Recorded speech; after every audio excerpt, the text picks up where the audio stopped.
Faster? Okay, faster.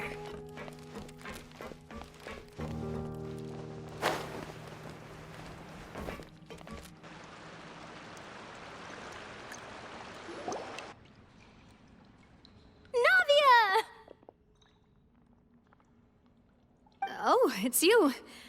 What brings you all here? Hey, we're just having a look around. I'm here to update myself on how things are going here.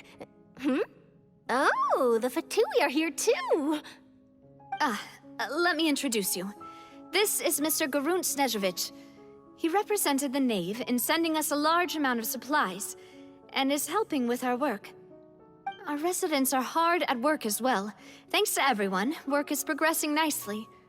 We've lost a lot of people, but we're moving forward. That will have to be enough. Hello, Miss Charlotte. I'm a big fan of yours. I especially like that article you wrote last year about Fontaine's stray cats. But if you don't mind, could you not emphasize our role too much in your report? It's not charity we're doing here. We just happen to share the same interests as the Spina. I get where you're coming from. I'll keep it as simple as possible. Or would you be willing to feature as friendly neighbors? That would be fine. Thanks. Oh, you're back too. How are things? We finished laying down the construction materials. It'll be another hour before the workers are able to go over there. Huh? You're here too, Clarand? Well, her reputation's greatly risen after that whole duel business with Miss Verena. So she's here in Poisson to wait out the heat. All right. She really came here to help me out. There's too much to consider in the reconstruction of Poisson. The Spina has need of more decision-makers. And, well, I do already happen to be connected to Mr. Callis. Oh, wait just a moment. Do you mind me asking a few questions? You know, about how you felt before the duel, about what it was like facing down a god. There's lots of exciting material there, I bet. Forget it. I'm sure you can find a better theme than that, Miss Charlotte. I see you're the same as always. Couldn't you do me a favor, for Navia's sake? Well, if we're talking about doing things for my sake, you might as well just take a few more photos of me. Or of the Traveler. It's better than wasting time persuading Chlorand, at any rate. Of course I will. I'm not gonna let him off that easy. All right, then everyone who wants to be in the photo, gather up. And smile.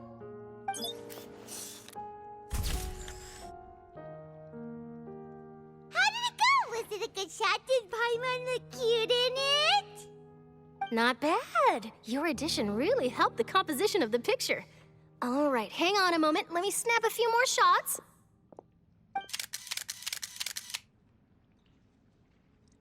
All right, that should do it. I'll be back here later anyway, so let's call it a day.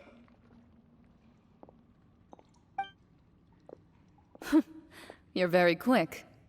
Speed is of the essence when it comes to the news, and freshness is the key. Also, not to brag, but I'm pretty good at building connections. Who knows? I might eventually get that interview with you after all, Miss Chlorand.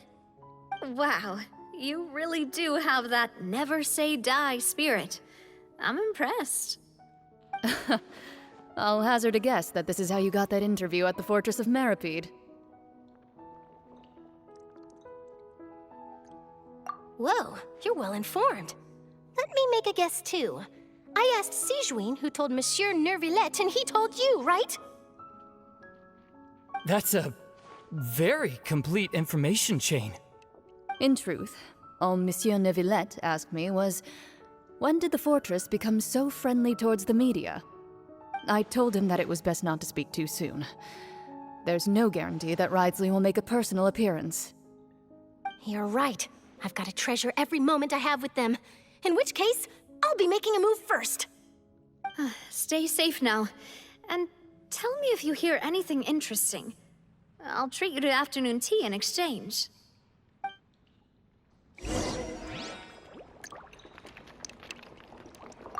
You seem curious about the fortress.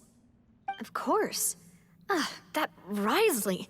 I still remember going down to the fortress to grill him for information on my father's case. Boy, did he take me for a ride. Without telling me anything, of course. But he did invite you to tea, didn't he? 2 large pots of it, in fact. It was good tea, though. I have to agree. The tea there is very good. Ah, speaking of that, would you like to have some today? I mean, you've got time, right? Well, I'd be partial to some shortbread. Wow, it's like we've got a menu or something. Sure. Good. What flavor of biscuits would you like, Mr. Snezhovich? Me?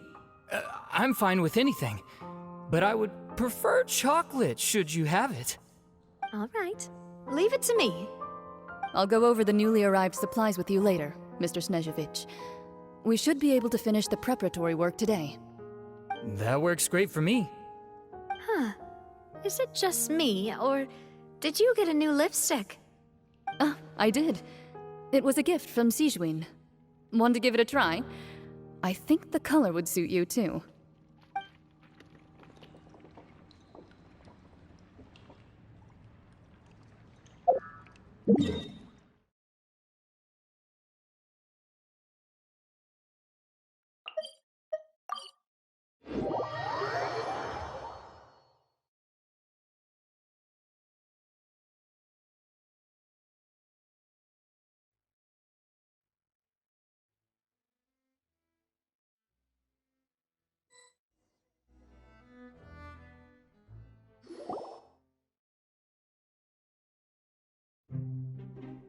Wow, guess we're here again, huh?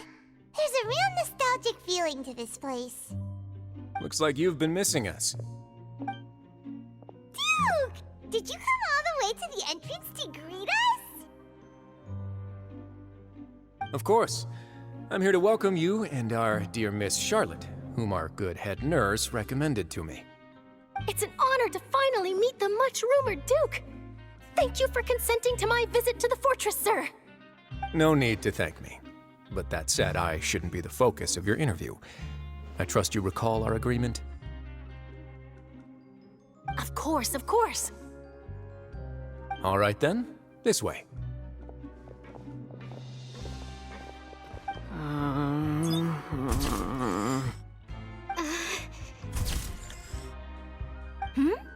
Hey, no need to be so nervous.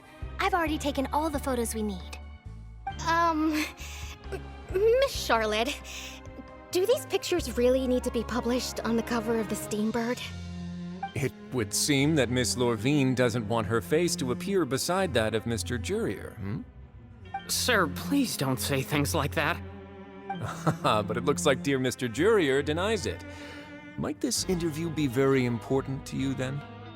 No, I just... This is my first time being interviewed, and I'm very thankful to the Steambird for... Now, I might not look it, but I actually did meet Mr. Edwin once. And I'll be honest, I enjoyed chatting with you more. You've definitely got more of that genius vibe going on. The boat that brought about a miracle, the ark that saved the people. Why, you recreated a myth back there, like an emissary of legend. Still, if I might ask, where's that flying ship now? Huh! Looks like Charlotte's trying to get herself another exclusive scoop. I have to apologize, but that ship is presently in the bowels of our factory. I'm afraid it won't be easy for you to get a shot of it. Really? Well, then in that case, could I have an interview with you to make up for that loss?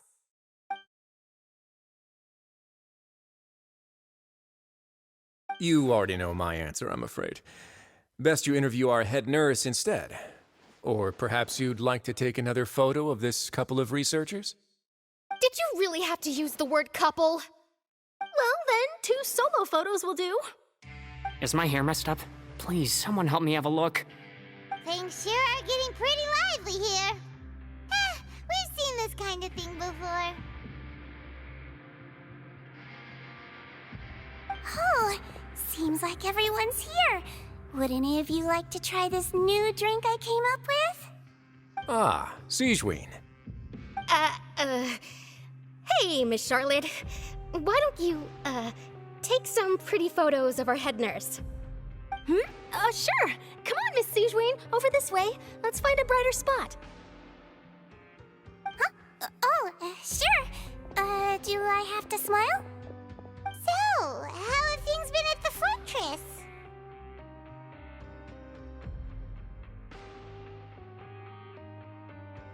Same old, as you can see. Fontaine's undergone some changes, but this place is still more or less the same. Other than that flying ship, it got a tad too much attention, I think. That's why I decided to let the interview go through. We should direct more public opinions toward the behind-the-scenes heroes. Am I right, Mr. Jerrier? Miss Lurvine? You're too kind, sir. I believe that you too should have your day in the sun. Not that you would want that, which is a pity. I'll just leave the spotlight to you two.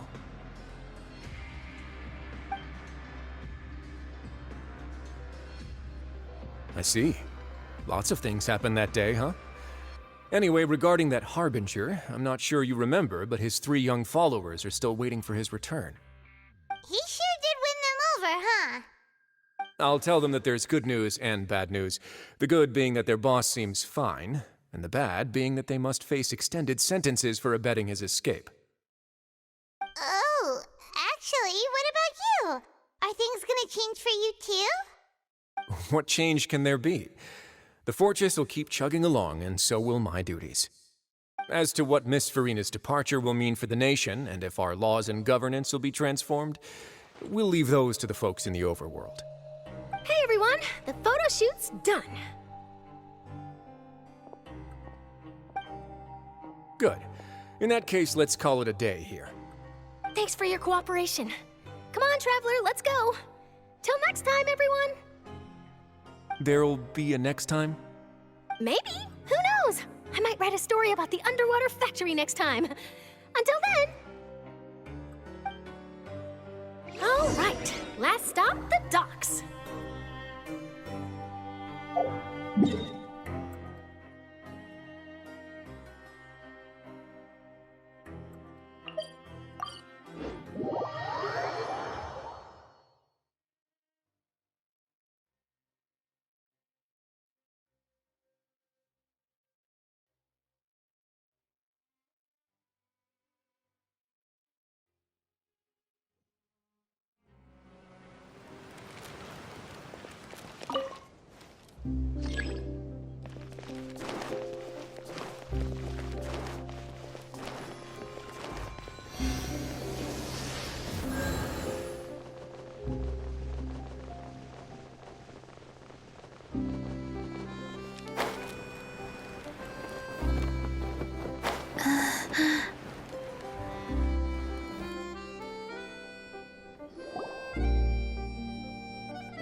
Navia mentioned that she stayed in touch with Linny and the others after working together. Apparently, they've been at the docks distributing these strange pockets the whole time since. Traveler, Paimon. Ah, and Miss Charlotte, too. Would you like a magic pocket? What sort of gadget is it? It's a wondrous bag that can be used to carry many things. The water level has returned to normal, but if you see any of your things floating around, you can use this to carry them. Or you could trick a friend into doing it for you. Trick a friend? I wonder which of my friends would fall for that.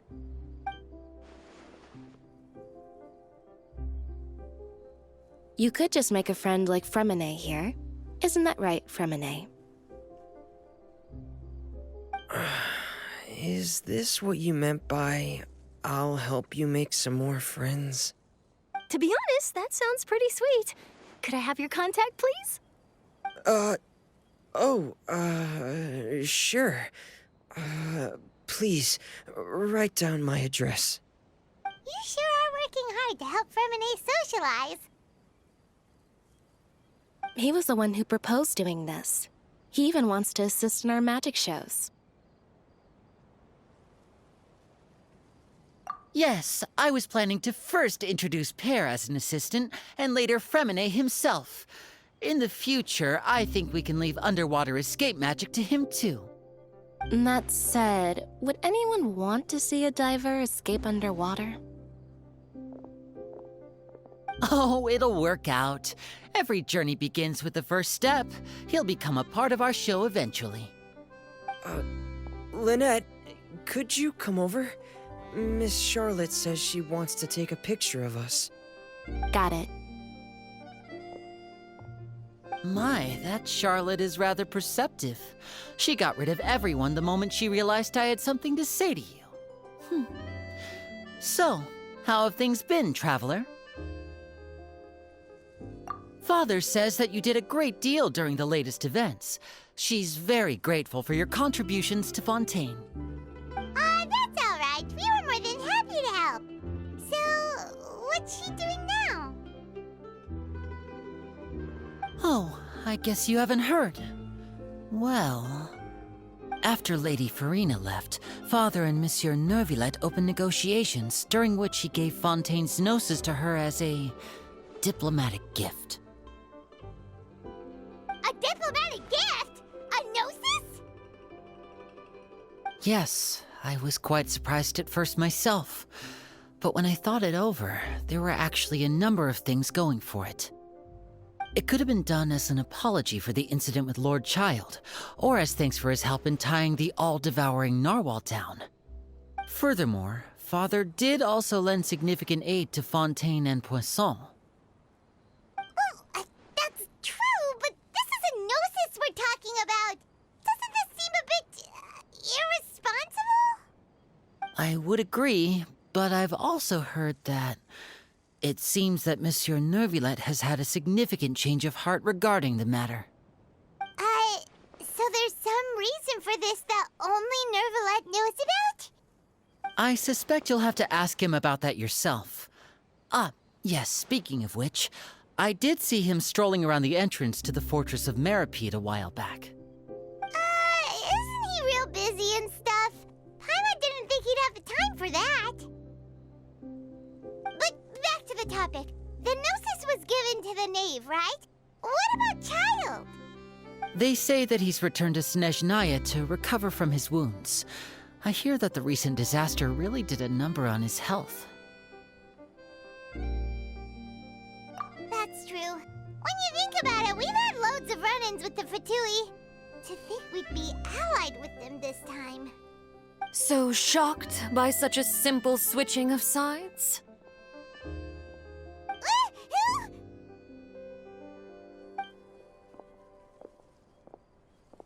Father! Well, what do you know? Come to the docks to see how my children are doing and meet the Traveler by chance. Please do not pay my accomplishments in Fontaine too much mind. I would have done them regardless. Are you going to take the gnosis back to Snezhnaya? That is our duty as harbingers, yes. Don't be too preoccupied with sides. The goal of the Fatui concerns not a single place or person, but the entire world. With such a grand goal in mind, it is inevitable that we must wear many masks. Switching my masks is something I've always done. Well, that depends on many things. No one truly knows what the future holds. What good is honesty if you can't rely on it forever? As for you, I very much look forward to our next collaboration. Good things cannot be achieved alone, and you've proved yourselves to be great partners.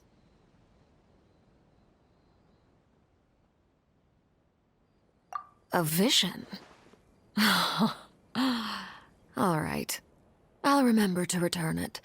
Thank you for keeping it safe for him this entire time. And that's a wrap for me. Huh? You're...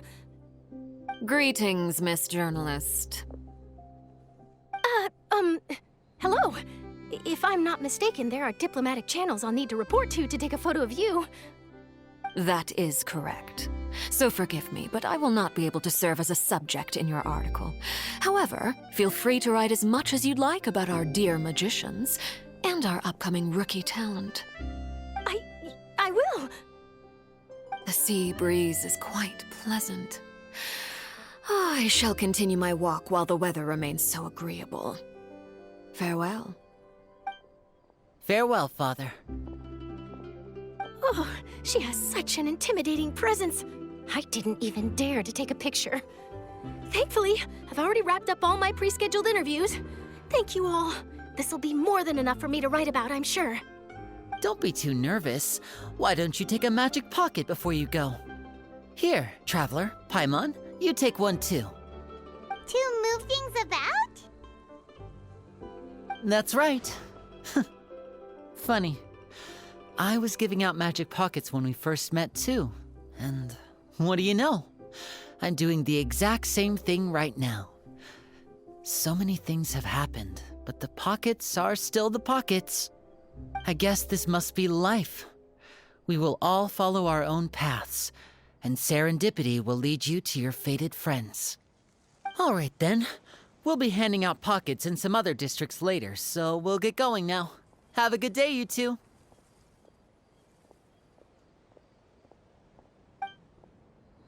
Well, guess we sent Charlotte off. Shall we go see how Neverlette's doing? As long as he's not so busy that he doesn't have time to chat anyway. One more story to add to my collection.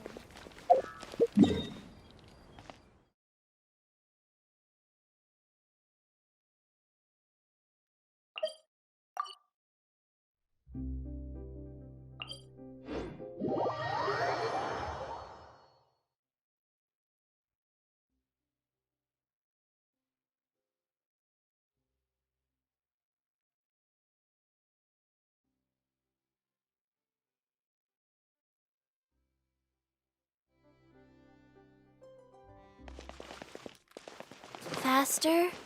Okay, faster.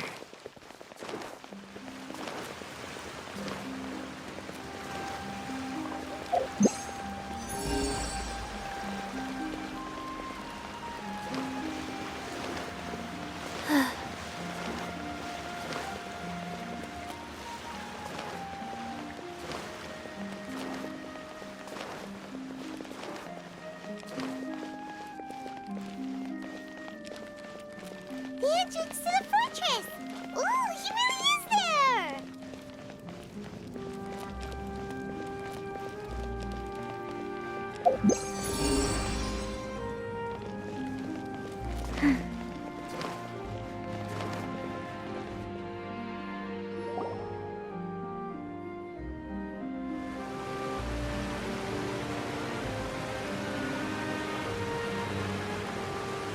So, you really are here, Neverlet!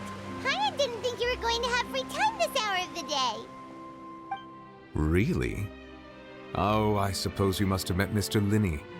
He took the time to greet me earlier when he passed this way. In any case, you came at a good time. I was just considering reaching out to you to set up a meeting, so I may explain some things that I haven't had the time to before. Aw, Paimon's glad that you remembered. Thank you for keeping us on your mind, what with you being busy and all. Alright, let's have it then. How was Fontaine actually saved? The whole business is still quite the mystery to us.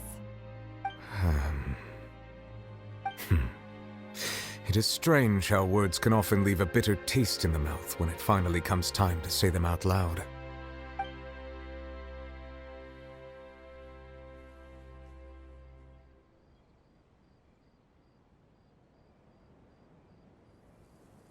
Whoa. So that's what happened? Focalord destroyed the divine throne of the Hydro Archon and restored your power to you, transforming you into a fully fledged elemental dragon sovereign. But Paimon still doesn't quite get what you did to save the Fontainians from dissolving. For me, the authority of the ancient dragons refers to absolute control over the hydro element. Fontainians were incomplete humans born of Egeria's use of the power of the primordial sea, with constitutions similar to that of mimics. But so long as those primordial energies remain within them, I could use the ancient dragon's authority to grant them true blood, after the fashion in which life was first brought into being on this planet. In other words, when I gave my verdict, Fontainians became true humans, and thus would naturally no longer be dissolved by water from the primordial sea. Focalor must have counted on you to make that decision as well. Your verdict was the key to making the prophecy appear to have come true while saving everyone. Yeah, and in a manner of speaking, Focalor finally managed to fulfill the original Hydro Archon's wish to turn Oceanids into real people too! It seems from your expressions that you still have more things you wish to ask. Ask away. I will tell you the truth as I know it. I have investigated his case along many avenues, and I have learned that he once fell into an unknown chasm when he was young. There, by chance, he awakened the all-devouring narwhal. But whether it be by sentiment or reason, that should not have been enough to consider him the root cause of the disaster. At most, he would have had tangential liability. As for the judgment passed by the Oratrice during the trial, whether it was due to that liability by association, or Focalor deliberately using him to buy time for us on the assumption that he would be able to hold the creature off, I cannot say. Guess Focalor had Fontanians in mind the whole time. In the end, it was thanks to her that they finally became real humans. Hang on a second. Paimon suddenly got another question. Back when Fontanians hadn't yet become real humans, were the children they had also transformed Oceanids? Life has always flowed like water. Do you recall how Fontanians would often come to the Fountain of Lucine to pray for children? Yeah, Lynette said the fountain is where all the waters in Fontaine converge. In truth, even those couples did not know that such prayers were no mere custom, but instead a form of ritual. Those Oceanids who were blessed within the spring water would later descend as new humans in the coming months. Paimon sorta gets it now. Either way, seems like this ritual won't be of any further use, but it'll probably live on as a local custom. Ask away. I will tell you the truth as I know it.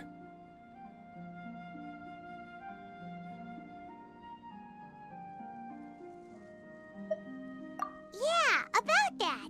Risley said Farina has already left. What's that all about? Ah, Lady Farina. The people are only aware that her death sentence has not been carried out. She abdicated the post of Hydro Archon and left affairs related to that title to me, before leaving the Opera House.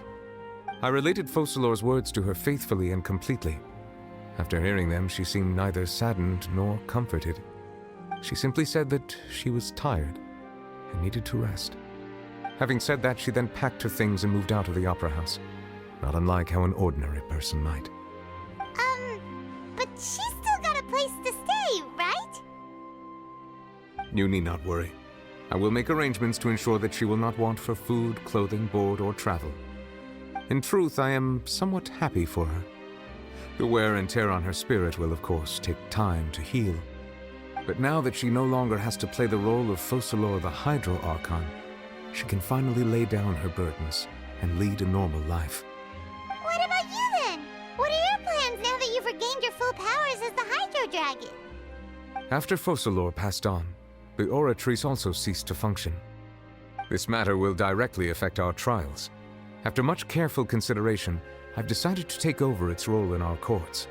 From now on, I shall hear cases and pass verdicts by myself. Looks like you're still considering stuff from the perspective of the Udex, huh? As an elemental dragon, there are indeed many things that I must do.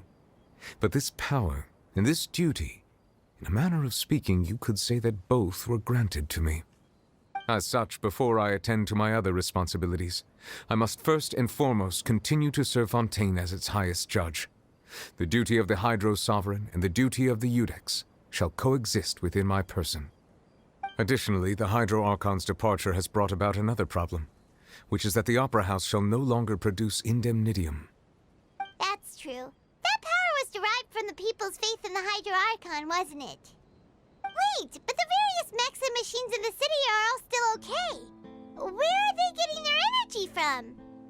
As I am now, I have full command over New Musia, and it can serve as a complete substitute. Another reason why I cannot quite leave Fontaine immediately. Wow. This ancient dragon's authority stuff is really quite useful, huh? Ask away. I will tell you the truth as I know it.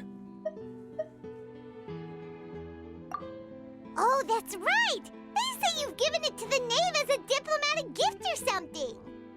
Leaving aside their intentionality, the two Fatui Harbingers have indeed done much for us during this crisis. Their sole remaining goal in Fontaine, at least at this point, would seem to be the Gnosis. The Oratrice has ceased to function. The Hydro Archon's divine throne is now no more, and I do not need the Gnosis's power. As such, it has lost all meaning for Fontaine. If the Fatui have impure designs, then we might as well accede to their request now, and avoid unnecessary conflict. What complicated considerations! Paimon thought you were just giving it to them out of gratitude to the knave and as an apology to Child. Ask away. I will tell you the truth as I know it. You will soon be heading to Natlan, I presume? I'm afraid that I have little talent as a travel guide, so all I can do is tell you what I know about that land. As far as I'm aware, Natlan can be said to be a nation of dragons. A nation of dragons? You mean like you? No, I suspect that I would not find myself welcome there. Unlike ancient dragons such as myself, the dragons of Natlan have undergone long years of development and evolution. Large numbers of them have entered a form of coexistence with humanity. Natlan is also the nation of war. War ravages those lands like an undying flame. There is one other piece of information I got incidentally from my negotiations with the knave that I believe may be useful to you. The Harbinger known as the Captain has thrown his hat into the endless ring of war. The Captain. Sounds like a real tough customer. Seriously, everywhere you look, there's a Fatui Harbinger doing their thing. I suggest that you fully prepare yourself before going to Natlan. In the meantime, Fontaine's doors will always be open to you. Ask away. I will tell you the truth as I know it. Hang on a sec. Paimon's still got a question about the Gnosis. When we spoke to Linny earlier, he mentioned that your attitude towards giving away the Gnosis had clearly changed. We guessed that there might be some reason for it that only you were aware of. No wonder the House of the Hearth is the Fatui's intelligence division. They are certainly sharp. So regarding this specific issue, I was just getting ready to share something with you. What is it?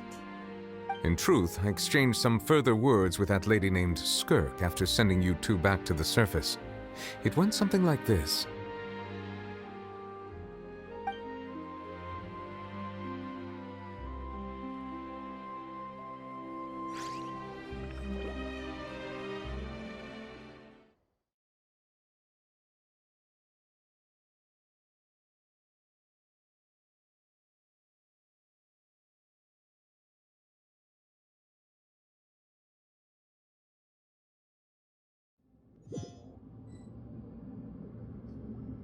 Well, we're going to head topside to see what's going on. You hurry over soon as well, all right, Nervalet?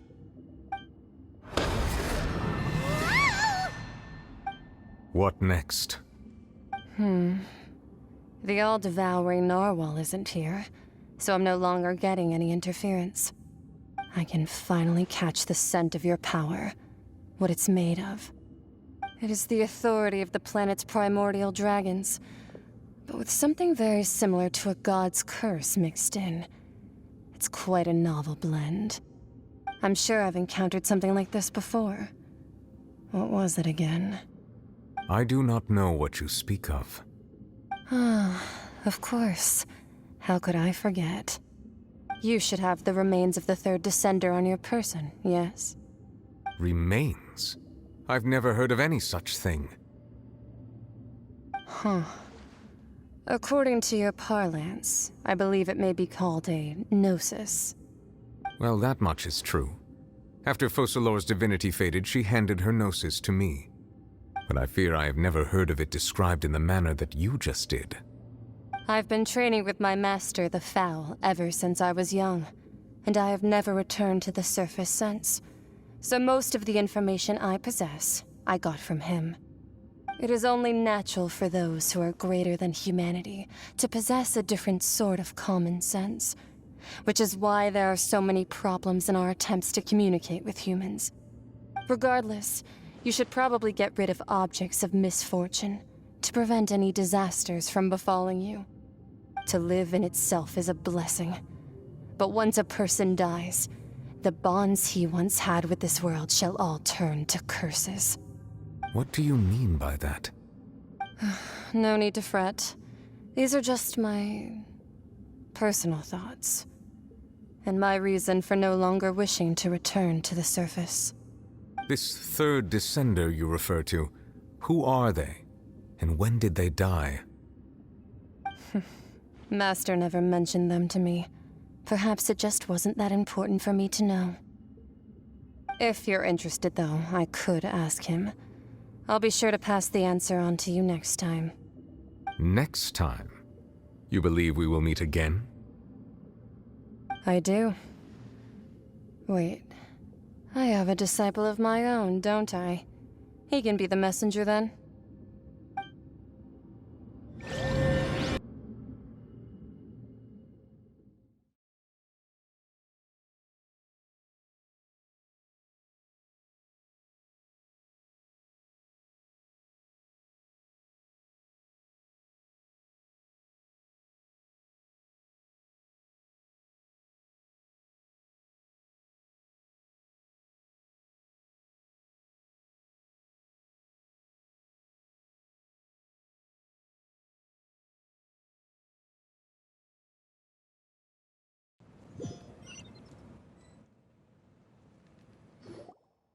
That's what she told me. Whether it would prove useful or not, I wanted to pass that information on to you. The remains of the third descender? So that's what the Gnosis actually are. Paimon just thought they looked like chess pieces. How could they be a person's remains? All the same, assuming that there was no misunderstanding or special metaphor at play, that is what she meant to say. And she said that it would bring misfortune and that you should check it, which is why you gave it to the Fatui. If she speaks the truth, then I would simply be putting Fontaine at unnecessary risk by keeping it here.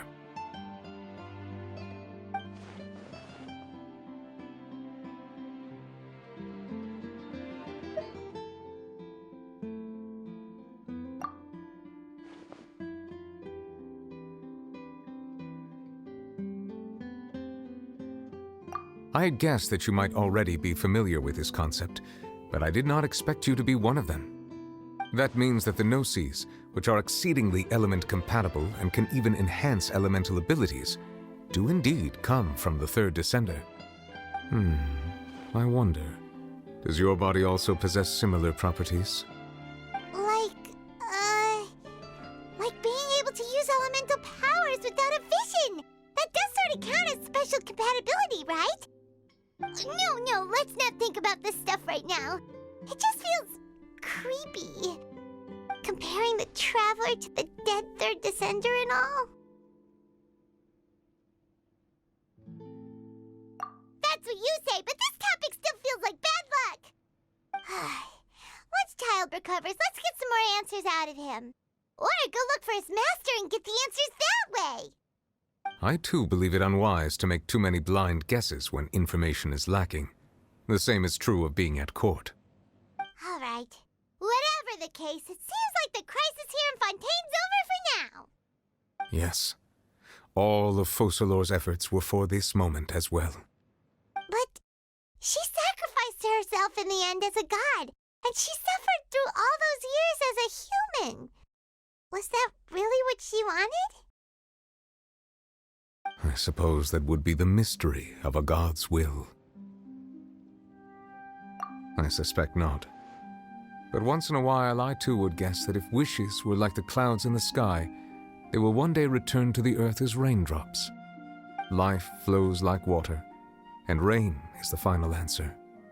The water levels may sometimes tilt one way or another, but the rain falls fairly upon all. And what, ultimately, is the difference between the rains that fall upon all of us?